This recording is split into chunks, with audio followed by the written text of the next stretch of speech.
bottle going from Mickey, Aurora, and from me.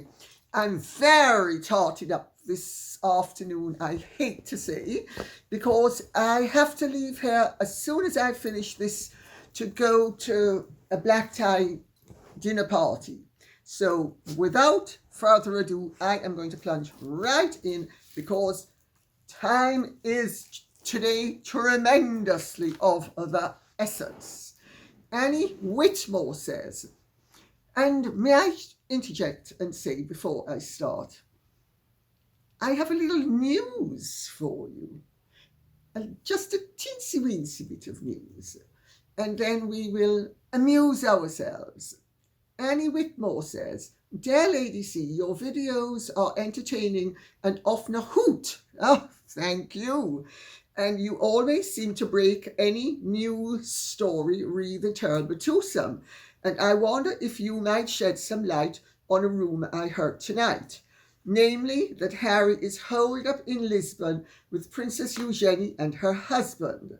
How likely is that, given the daggers each party were displaying at the late Queen's funeral? I feel compelled to ask if there is anything to this rumour.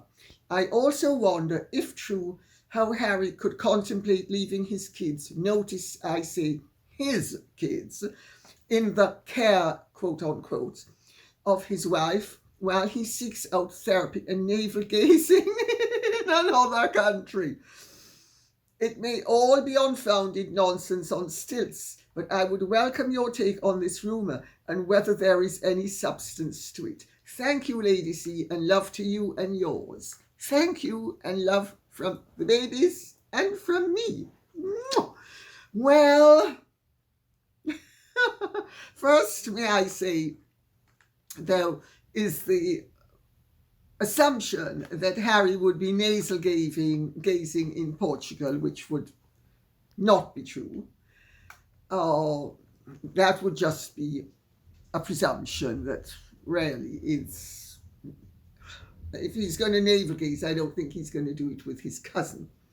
That's the first thing. The second thing is that my understanding is that Harry is not in Portugal with Eugenie, and that this whole fabrication, this whole plant is to counter the story that has got out that maybe Harry and Meghan's marriage is in a big trouble, and that they are actually, they've called in the lawyers, and that he wants out.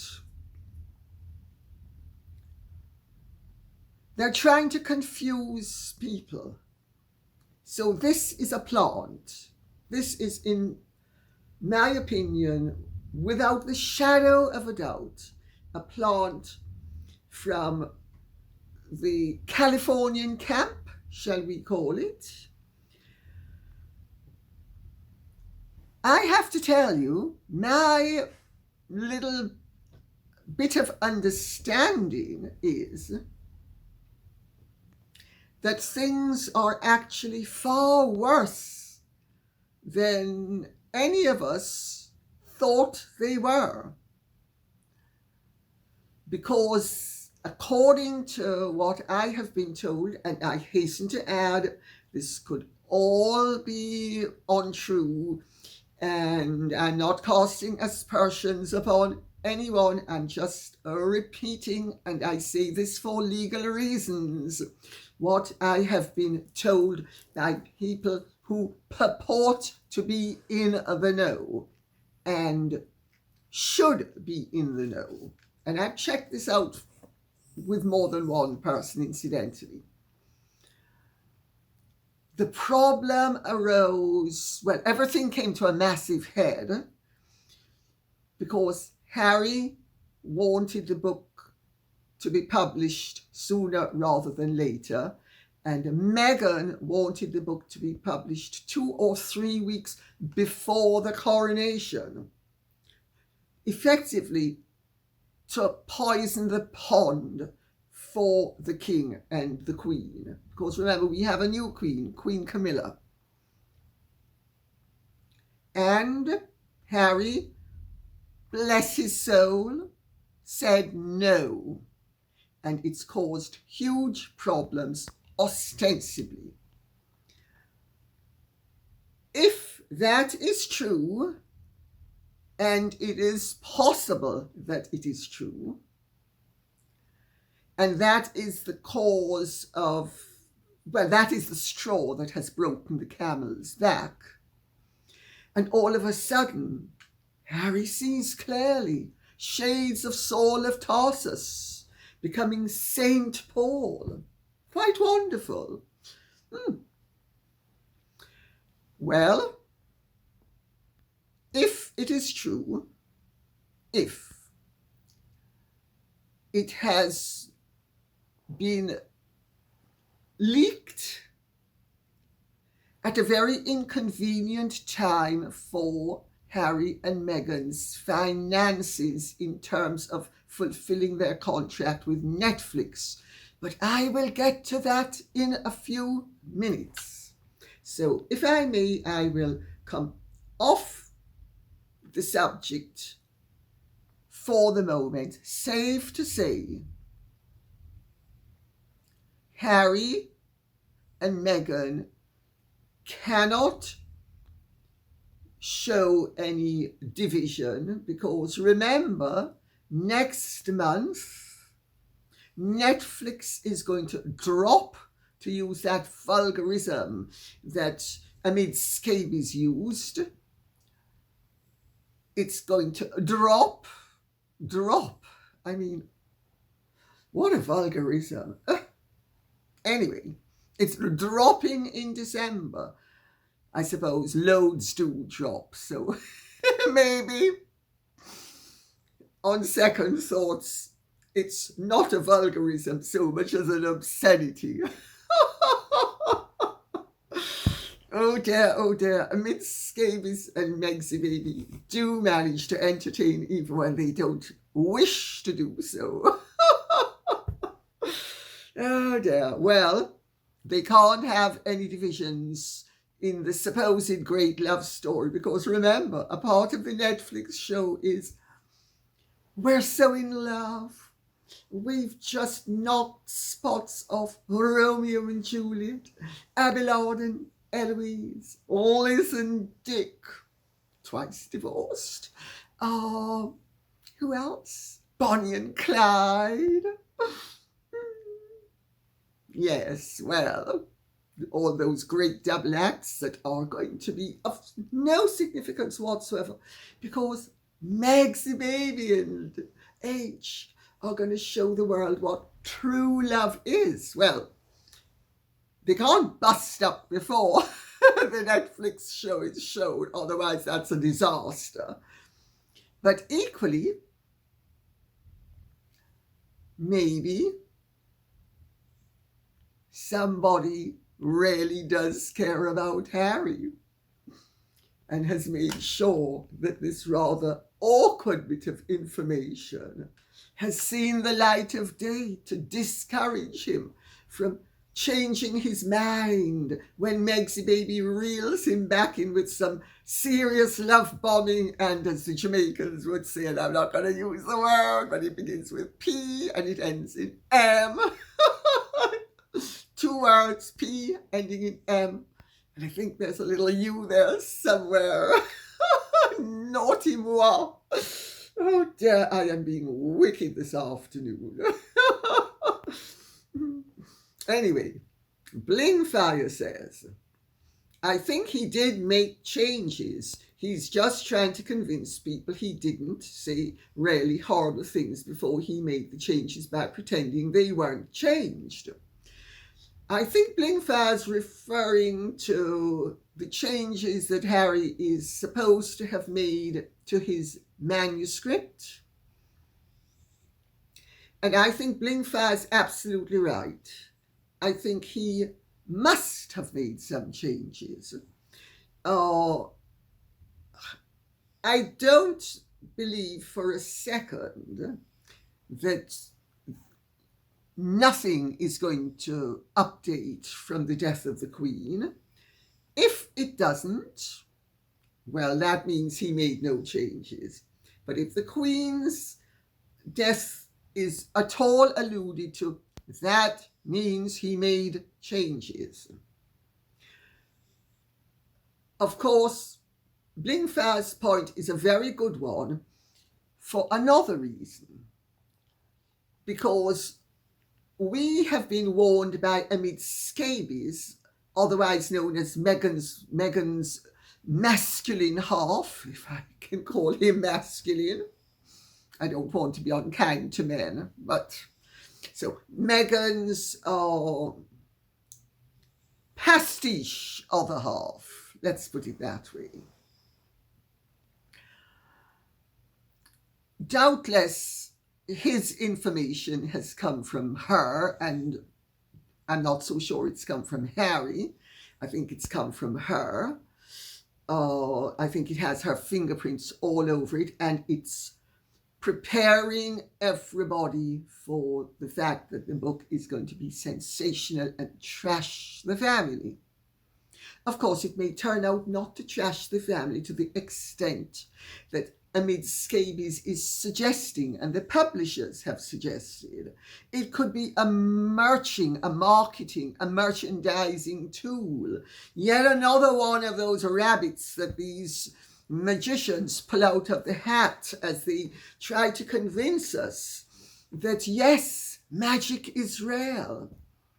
So we need to wait and see, but the whole thing doesn't bode well for there being no trashing of the royal family. And if the royal family is trashed and it emerges that changes were made, people are going to speculate how much worse was the original. So you see, there's merit to all of this. Although, as usual, everything to do with these people is a bugger's muddle. It's one piece of confusion after the other. It's just, I mean, they're like egg beaters in people's brains. I do wish they'd leave us alone. Anyway, Claire says, random question. The members of the royal family get thousands of letters from people around the world. How does their personal correspondence from friends and family not get lost in this? Is there a special address or a secret mark put on the envelope? Obviously, I don't want to know what it specifically is, but I'm intrigued. Very good question, Claire. You're onto something. There is a way of writing a letter to a royal that doesn't go through, shall we say, the mainstream. Obviously, I'm not going to tell you what it is. Otherwise, they'd have to come up with a whole new system. So, thanks for asking. I hope the answer satisfies. And if it doesn't satisfy everybody else, what can I say? Such is life. But I'm not rumbling any system. Thank you very much. Anita Flores says, Dear Lady C, I read Meghan has requested Princess Kate join her on a podcast episode. Please tell me she won't go. What do you think about this? Love your viewpoints and wit. Thank you very much, Anita Flores. And shall I tell you something? Catherine has actually confided in me and through me with the rest of the world that she is so honoured to have been asked by Megsy Baby to be a guest on her podcast, knowing that Megsy Baby will allow her to talk, at least for 2 minutes out of the 20 or 30, and that for the rest of the time, Megsy Baby will allow her to cock her feet up as Megsy Baby goes on and on about how wonderful she is, that she is so honoured by this request from Megsy Baby that not only is she going to accept, but she is going to go with a mask on. The mask is going to be someone else. I hope by being as ludicrous as I have just been, you will appreciate how totally ludicrous such a suggestion is. Doubtless, yet another plant put out. Remember, Megsy Baby's doing her own publicity now. Megsy Baby is relentless. She is like diarrhea, really. Totally uncheckable. And I'm afraid we're going to be bombarded left, right, and centre. And is this not one of her suggestions? What does it seem to you? Because I can tell you something. The Princess of Wales, no way would she be leaking any such information. Because, the whole thing is preposterous. You only need to, and I'm not giving secrets away when I say this, you only need to look at the way she looked at Meghan on that walkabout at Windsor Castle to see her opinion of the sister-in-law who is proud to have called herself a hustler. AP says, Amid Scabies has very recently claimed the book was completed in April and that H did not update the book to include the Queen's funeral, despite what's been rumoured. He's ramped up his targeting of the royal family lately, as if to say H is gunning for the royal family in his memoir and the family should be very concerned. Do you think H is so evil that he truly doesn't care how this book impacts the family? Well, I would prefer to avoid using or addressing the word evil. Or I would sooner stick to the word destructive, if you don't mind. Oh, Mickey's just snored. Sweet girl. Let's wait and see whether the Queen's death and the funeral feature in the book. I've said this before and I'm going to say it again. If they feature in the book, it means the book was altered. It was updated. Now, I'm very familiar with the publishing world, and I'm sorry. Books do have a 6-month lead-in ordinarily, but special books can jump the queue.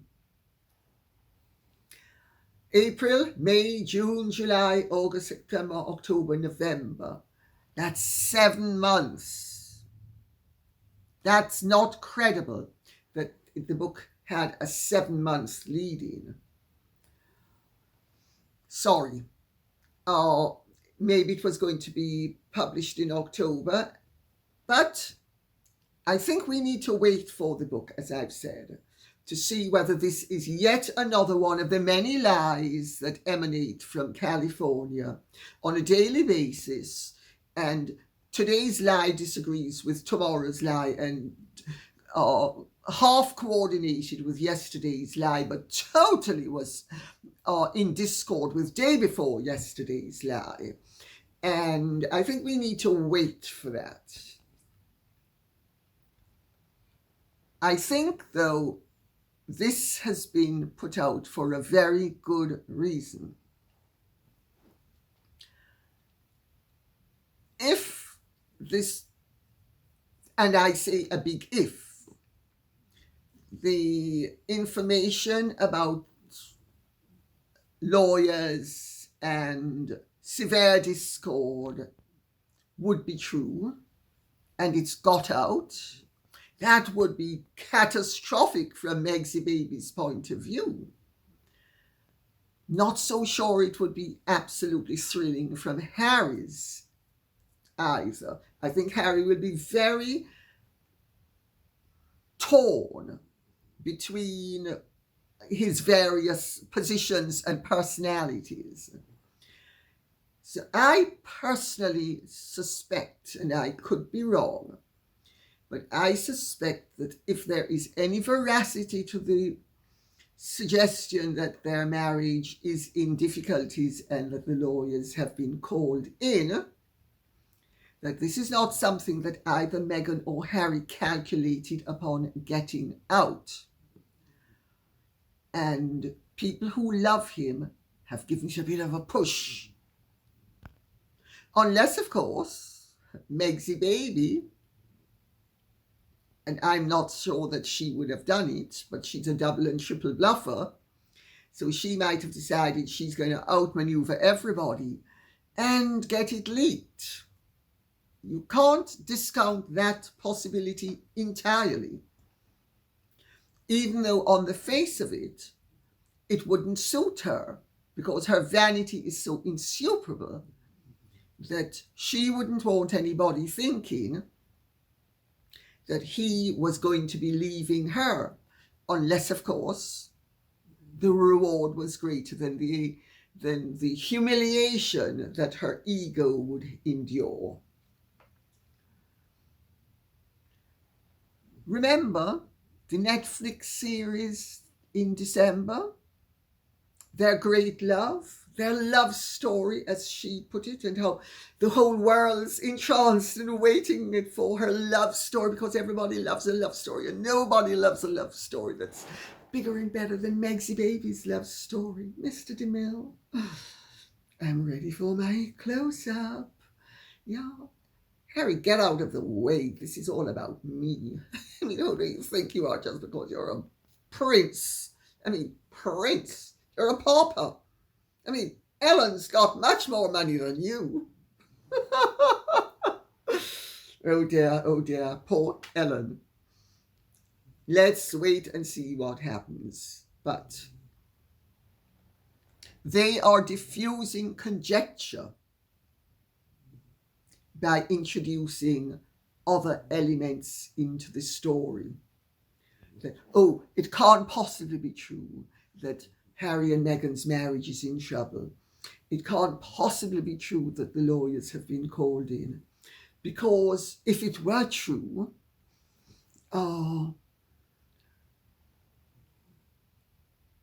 where would that leave us?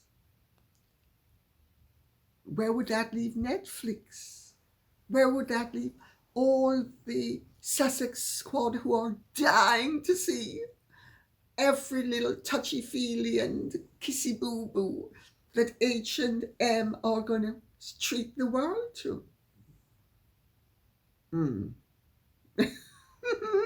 I think you get the point.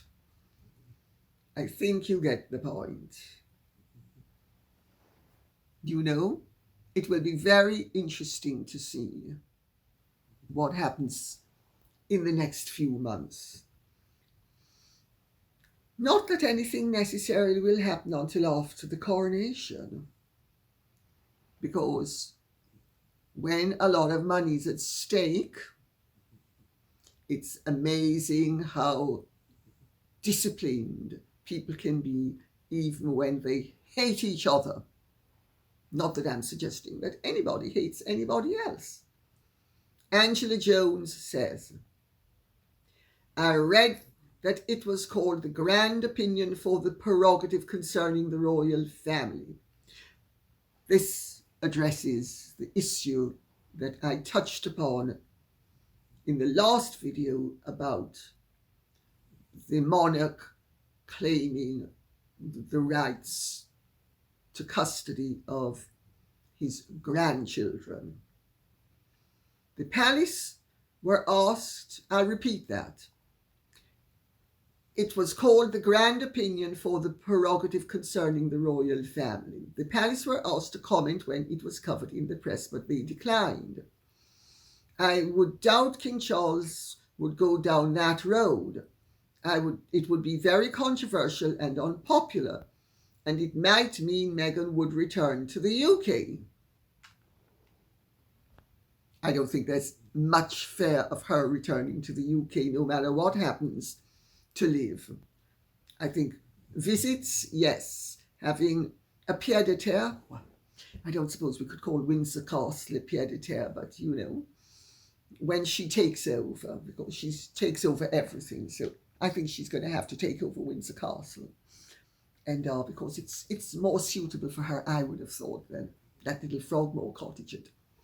Now that she's a world-famous celebrity, Frogmore House isn't suitable either. Well, if there were a divorce, if there were a separation, naturally both parents, wherever they were living, would be back and forth to see their children. That's perfectly standard. It's one of the phenomena of the modern world. And travel's very easy nowadays, especially if you are as rich as H&M, who can afford to take planes everywhere, private planes. The grand opinion for the prerogative concerning the royal family was instituted by George I in 1717 as a result of his disastrous relationship with his son, who became George II. And he used it to have control over his grandchildren in terms of their education, where they lived, what they were taught, their social life, their activities. He molded them in a way he wanted them to become. And he kicked in again in a major way, even a more major way, as I pointed out the last time, between George II and Frederick, Prince of Wales, whose wife, Princess Augusta of Saxe-Coburg-Altenburg, was an extremely intelligent woman, loved her husband, loved her children, despised her father-in-law, and she and Prince Frederick formed a solid phalanx against George II. Didn't behoove them, because their children were effectively taken away from them. Would King Charles go down that route? Let me put it this way. There are many ways to skin a cat. And sometimes you don't actually need to do anything but show the scalpel. And if there are enough scalpels, and you're up against somebody who's brazen and quite determined to never relent, maybe a little slash or two means you don't actually have to skin the cat. Just give it a little nick or two. I think it's called negotiation. I'm sure Meghan knows all about that from her days as Rachel Zane. I'm sure she knows all about it. And being Rachel Zane, she will know that negotiation is negotiation. And she will know when you're the worm and the elephant has his hoof over you. And since you're never suicidal, you better wriggle away. Dorothy Stiltner says, most people would be embarrassed to lie multiple times even after being called out and exposed. But for Meghan, she doesn't care. She keeps on lying. Yes, it's called pathological lying in some quarters. In other quarters, it's called manifestations of personality disorders. And sometimes it is the result of some mental illness, all of which, of course, are deserving of compassion. Let us put it that way. We don't have to like the fact that every 2 words out of Meghan's mouth are a lie. But the question is, why does she lie? I personally think, to her, the truth and fiction are both putty to be used by Meghan the sculptress to create the forms that she wishes us to view. I think it's as simple as that. She is Meghan, an artist, creating visions for us to see.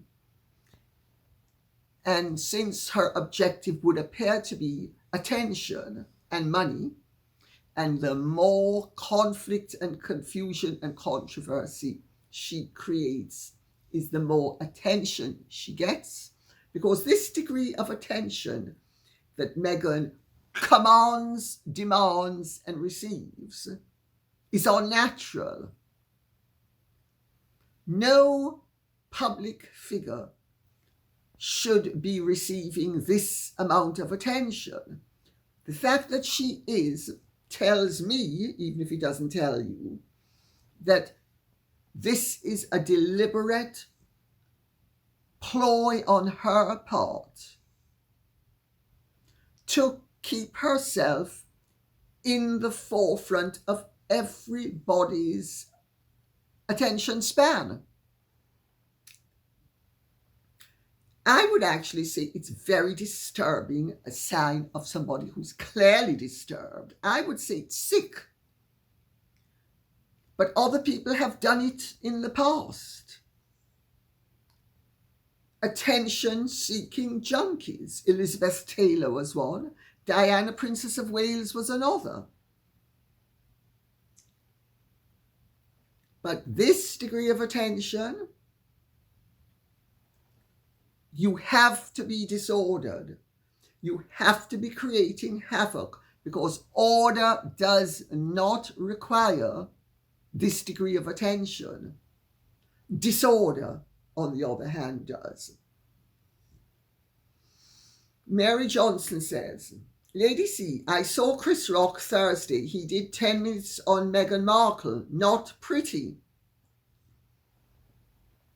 Yes, I gather Meghan is now entering the mainstream as a feature of comedy and mockery.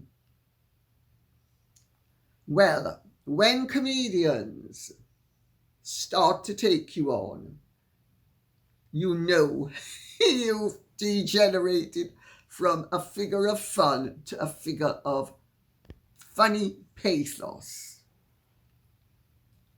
Sea of Ghosts says, doesn't the prize money from I'm a Celebrity Get Me Out of Here go to charity?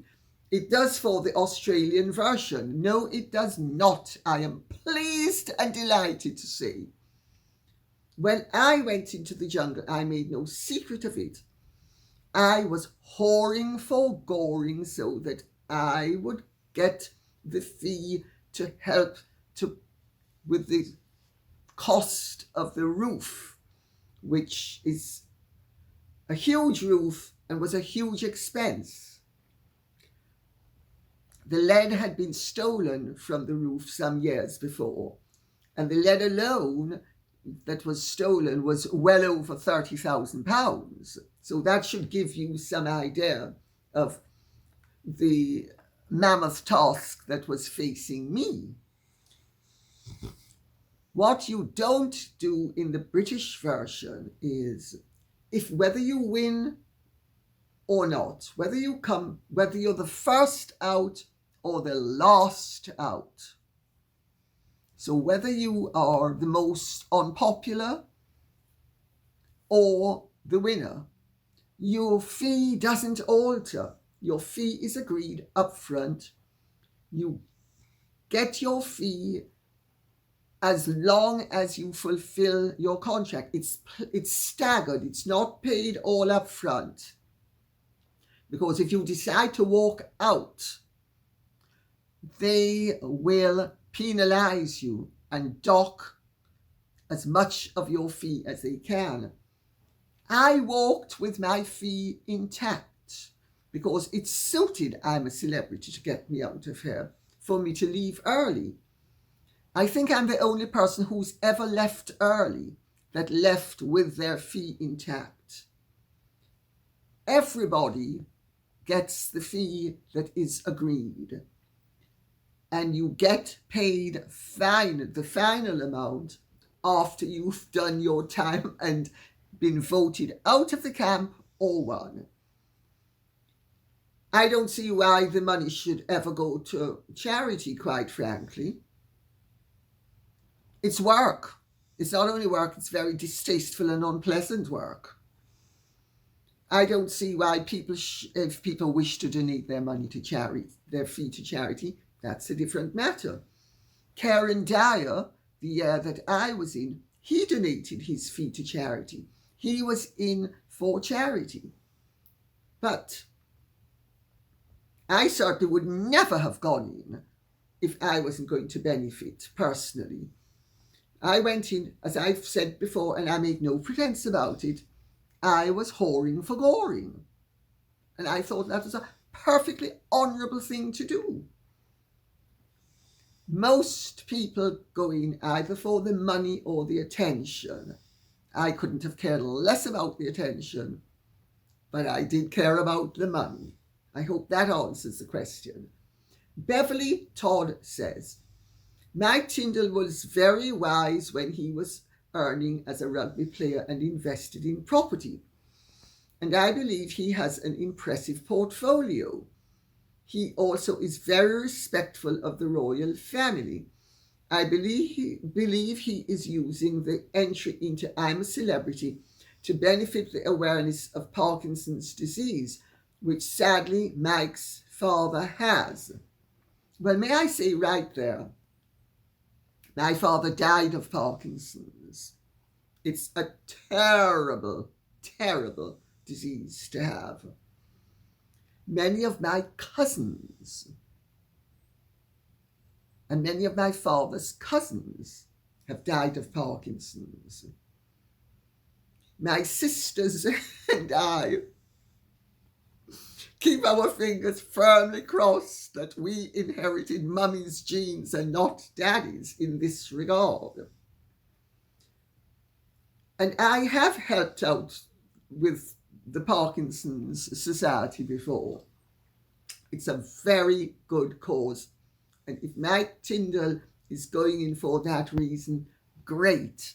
If he's going in to make himself some more money because he needs to make himself money, that's also viable. Mike Tindall was a rugby star. He is a personality in his own right.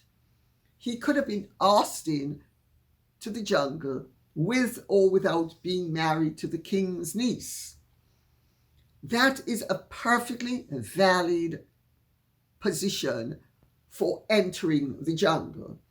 And I do not believe that Mike Tindall is going to, in the slightest bit, upset or embarrass the family.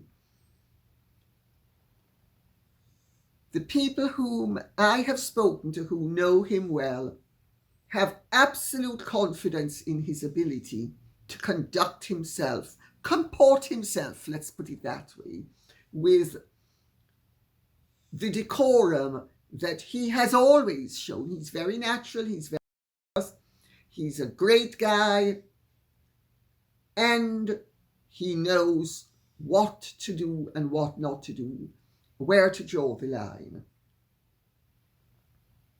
I have no criticism for Mike Tindall going into the jungle.